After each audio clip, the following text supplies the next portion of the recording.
Let me start by asking you something simple. Have you ever thought about the muscles you cannot see? The ones that work quietly in the background every single day, supporting your body without ever asking for attention? Most people never do, and that is exactly why problems begin there without warning. One of the most overlooked yet critically important muscle groups in the human body is the pelvic floor. It is not glamorous, it is not talked about at dinner tables, and for many people, it remains completely invisible until something goes wrong. When someone hears the words pelvic floor, they often assume it only applies to women after childbirth or to older adults. That assumption could not be further from the truth. The pelvic floor is essential for everyone, regardless of age or sex. It plays a role in how you move, how you use the bathroom, how you experience intimacy, how your core functions, and even how stable your body feels during everyday activities like walking, lifting, or sitting. The pelvic floor is best imagined as a supportive bowl or hammock of muscles located at the base of your pelvis. These muscles attach to the front of the pelvic bones, the tailbone, and the sides of the pelvis. Their job is to support the organs that sit above them, including the bladder, bowel, and in women, the uterus. But support is only one part of their function. These muscles also coordinate with your nervous system to allow controlled urination and bowel movements. They contract and relax during sexual activity. They assist in stabilizing your spine. They even play a role in lymphatic drainage and circulation in the pelvic region. What makes the pelvic floor unique is that it must be both strong and flexible. It cannot remain tight all the time, and it cannot remain weak either. It must respond dynamically to changes in pressure, movement, and posture. When this balance is disrupted, the consequences can ripple through many areas of health. Pelvic floor dysfunction does not announce itself loudly at first. It often begins subtly. Maybe bowel movements become more difficult. Maybe there is a sense of urgency with urination, a feeling that you need to go immediately even when the bladder is not full. Some people notice difficulty starting urination or a weak stream. Others experience pain during sex, pain with erections, pain during ejaculation, or discomfort during orgasm. Lower back pain, hip tightness,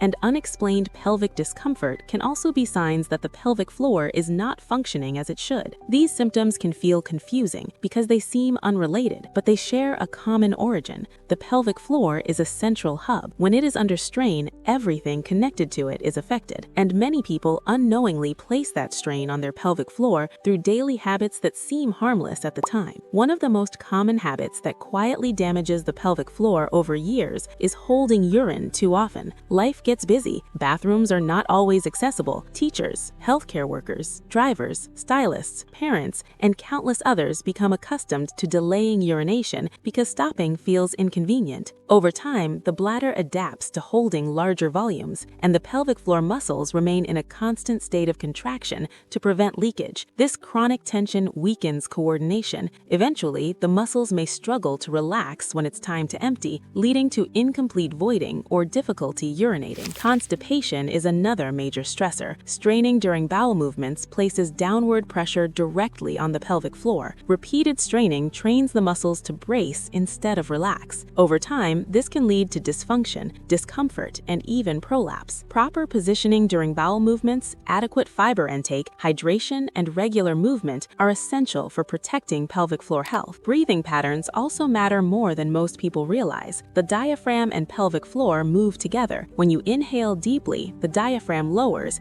and the pelvic floor lengthens slightly. When you exhale, the diaphragm rises and the pelvic floor gently contracts. This coordinated movement maintains pressure balance within the abdomen. When people hold their breath during lifting or exertion, this coordination is lost. Pressure increases downward, and the pelvic floor absorbs the strain without support. Proper lifting technique is not just about protecting your back, it's about protecting your pelvic floor. Engaging the core, exhaling during effort, and using the legs rather than bending at the waist distributes force evenly and prevents overload. Chronic improper lifting, even with moderate weights, can weaken pelvic floor muscles over time. Movement itself is protective. The body is designed to move. When people sit for prolonged periods without breaks, the pelvic floor remains compressed and inactive. During extended sitting, circulation is reduced and muscles do not move through their natural range. This is why many people experienced an increase in pelvic floor issues during periods of prolonged sedentary behavior. Regular standing, walking, and stretching restore circulation and maintain muscle responsiveness. Sexual activity, including orgasm, plays a surprisingly important important role in pelvic floor health. During orgasm,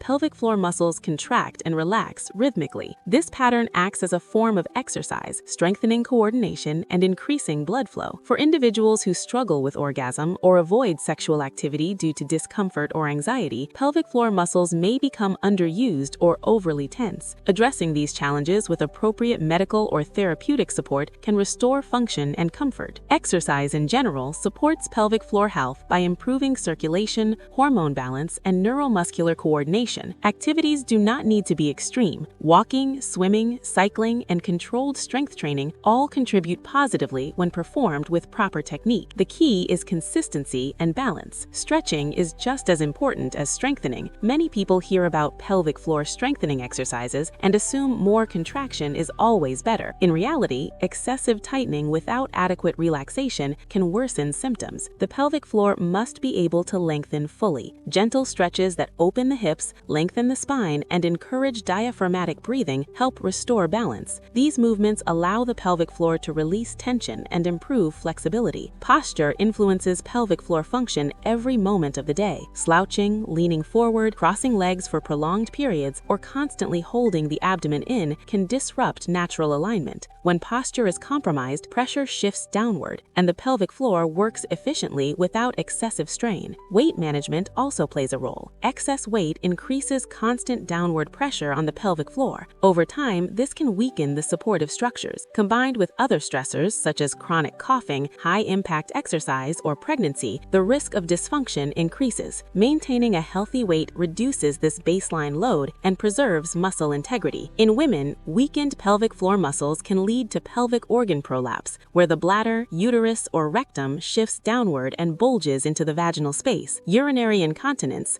leakage during coughing or lifting, and discomfort during daily activities can result. In men, pelvic floor weakness can contribute to rectal prolapse, chronic pelvic pain, erectile discomfort, and urinary issues. The pelvic floor is not isolated. It works in coordination with the abdominal muscles, back muscles, hips, and diaphragm. Dysfunction in one area often reflects imbalance elsewhere. That's why treatment approaches that focus solely on symptoms without addressing movement patterns, posture, breathing, and lifestyle often fail to produce lasting improvement. The good news is that pelvic floor health can be protected and restored with awareness and consistent care. Most damaging habits develop unconsciously. Once they are identified, they can be corrected. The body responds remarkably well to supportive changes. Pelvic floor health is not about fear. It's about respect for how the body is designed to function. These muscles are resilient. They respond to balance. They respond to movement. They respond to proper coordination. When supported, they support you in return. I am Dr. Iris Amelia. My goal is to help you understand your body so that you can protect it before problems arise. The pelvic floor does not ask for much. It asks for movement, awareness, balance, and respect. When you provide those things, it works quietly, reliably, and effectively, allowing you to live comfortably and confidently. Thank you for listening, and I'll see you in the next conversation.